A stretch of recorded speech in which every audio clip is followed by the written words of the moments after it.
Hello students, I am Nonit and welcome back to my YouTube channel Week to Wise Classes. Students, अब तक के पिछले video में आपने क्लास 10 के चैप्टर पॉलिनोमियल के बारे में, उसके इंट्रोडक्शन और उसके एक्सरसाइज के बारे में पढ़ा।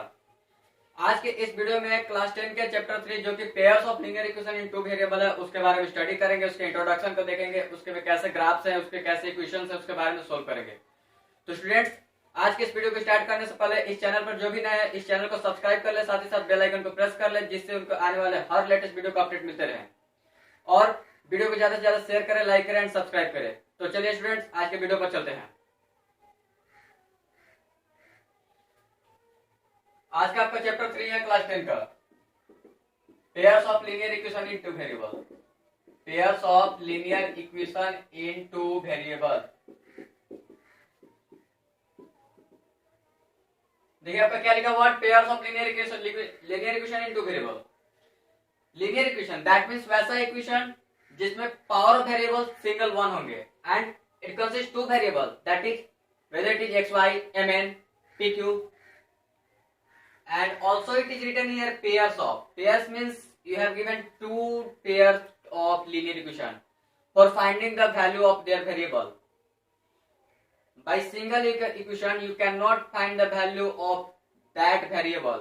Only graphical method is applicable, but other method is not suitable. So for finding the value of value, we can use pairs of linear equation in two variable. So first of all, we know about what is the definition of linear equation in two variable. तो चलिए आज के linear equation in two variable के definition के बारे में जानते हैं। इसका जो definition होगा आपका, an algebraic expression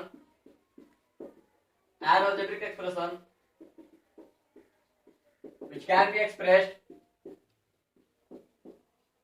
expressed in the form of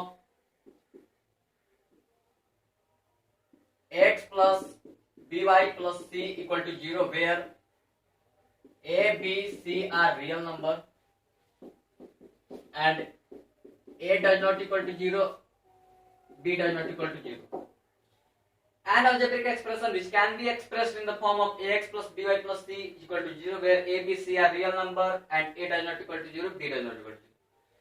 That means आपको ये कहता है कि वैसा algebraic expression जिसके दो वेरिएबल में लिखा जाए ax plus by plus c के रूप में, जहां पर a, b, c real number होंगे और a कभी भी 0 नहीं होगा, b कभी 0 नहीं होगा। क्यों नहीं होगा? क्योंकि अगर सपोजेट अगर ये 0 हो जाए तो आपको तो x चला जाएगा, तो बचा by plus c की टू वेरिएबल कहाँ रहा, सिंगल वेरिएबल हो गया। और y b की बात की जाए तो b भी अगर 0 हो जाए तो y भी 0 कर देगा, तो फिर भी यहाँ पर भी single linear equation one variable हो जाएगा। एंड आपको पढ़ना है two variable, so a and b never equal to 0। c में भी 0 और c इज कांस्टेंट। सो वैसा अलजेब्रिक एक्सप्रेशन जो कि ax plus by plus c के रूप में लिखा जाए, जहां a 0 के बराबर ना हो और b 0 के बराबर ना हो, उसको linear equation in two variable कहते हैं। चलिए general form of an equation पे आते हैं। General form of an equation, इसको जानने से पहले ये जानिएगा, किसी भी इक्वेशन का लाइन होता है और हर लाइन का इक्वेशन होता है। किसी भी लाइन का इक्वेशन होगा या किसी भी इक्वेशन का लाइन होता है, तो हमको यहाँ पे पढ़ना है इक्वेशन के बारे में। तो इक्वेशन का लाइन होगा, तो कोई भी इक्वेशन जो होगा, जो फॉर्मेट होगा linear equation in two variable का, always ax plus by plus c बराबर 0। ये आपका जनरल इक्वेशन होगा। आप यहाँ पे पढ़े, आपका क्लास 11 पढ़े, क्लास 12, हर क्लास में आपका हर किसी इक्वेशन का जो फॉर्मेट होता है general form ax plus by plus c बराबर 0 होता है। बट आपको यहाँ पर pairs of linear equation in two variable पढ़ने हैं, तो उसका जो जनरल फॉर्म होगा, general form of pairs of linear equation in two variable. First equation जो है a1x plus b1y plus c1 बराबर 0 and second is that a2x plus b2y plus c2 is equal to 0 where coefficient of x is a1, y is b1, c1 and second equation coefficient of x is a2, y coefficient of y is b2 and c2 is constant. So these are the two equations and this is the form, or this is the general form of the pairs of linear equation in two variables. And for the solvability means we can talk about the how to solve that general equation. There are four methods. Four methods are applicable or apply in this question to solve these two pairs of linear equation.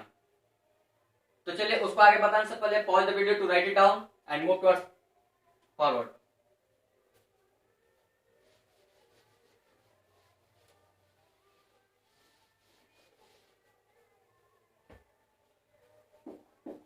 Method for solving the pairs of linear equation in two variable.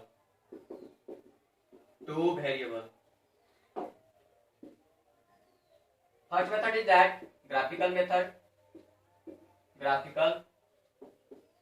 You can also say geometrical method. Second is that elimination method.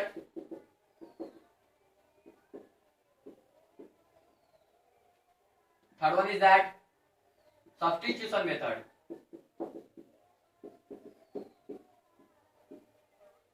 And fourth one is that, and last, cross multiplication method.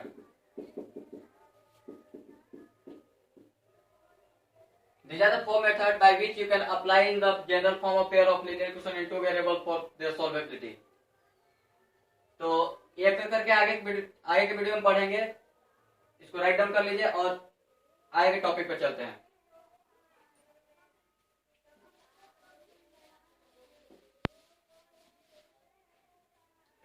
अब आते हैं linear equation two variable के three possibilities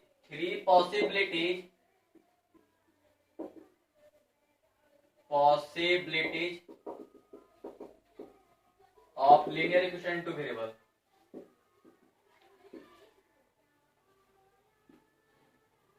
first आपको जो आते हैं unique solution होते हैं. किसके यूनिक सॉल्यूशन होंगे?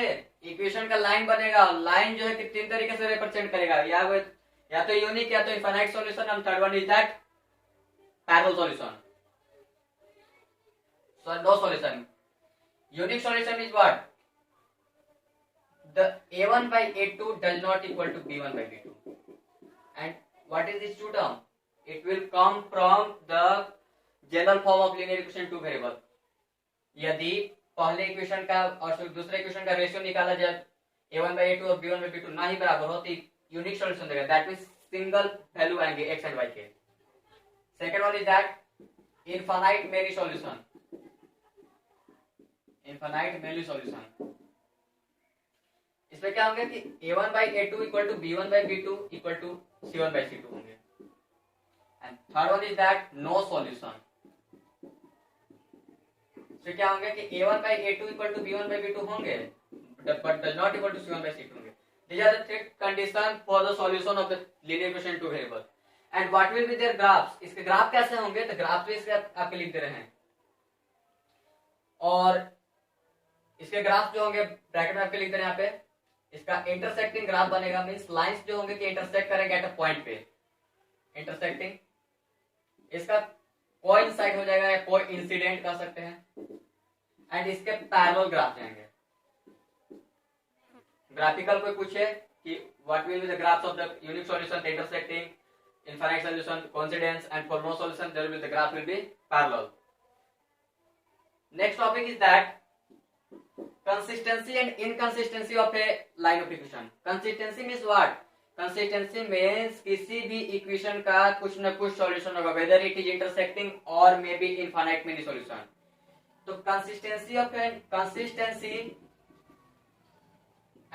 inconsistency means consistency and inconsistency of equation. Consistency का मतलब होता है कि उसमें कुछ ना कुछ सॉल्यूशन आएंगे, या तो यूनिक सॉल्यूशन या तो इनफाइनाइट सॉल्यूशन. तो ये दोनों आपके कंसिस्टेंट में आ जाएंगे. आप ऐसे इसको राइट डाउन कर सकते हैं. मैं यहाँ पे ब्रैकेट बगल में लिख दे आपका कर दिए. और ये जो पैरेलल सॉल्यूशन, पैरेलल जो ग्राफ जाएगा उसका नो सॉल्यूशन कहाँ जाएगा जी? पैरेलल ग्राफ देख लीजिए ऐसे कहीं कट करेगा ही नहीं, तो कहां से सॉल्यूशन आएगा? इसलिए इसका क्या हो जाएगा? इनकंसिस्टेंट. तब तक pause the video to write it down and आगे मैं इन दोनों का डेफिनेशन लिख देता हूं.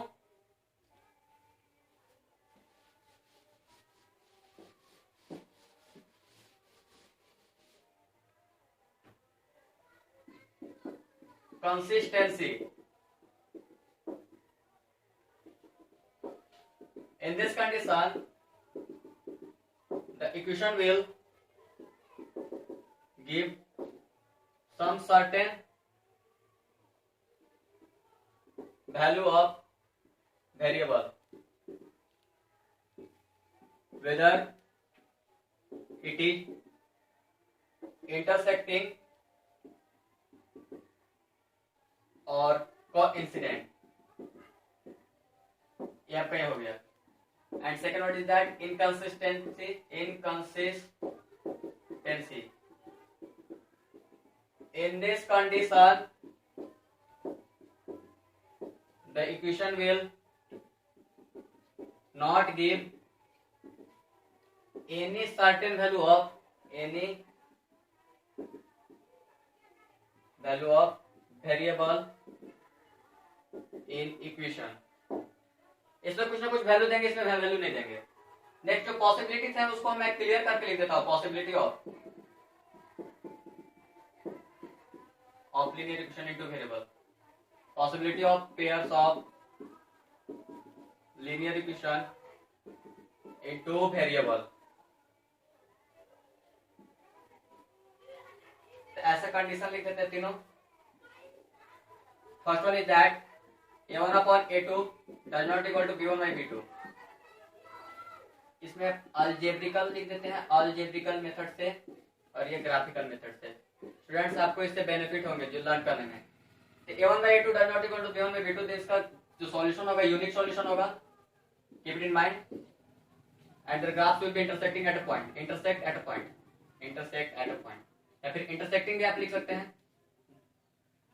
That doesn't matter. Second one is that a1 by a2 equal to b1 by b2 equal to c1 by c2. It will give infinite solution.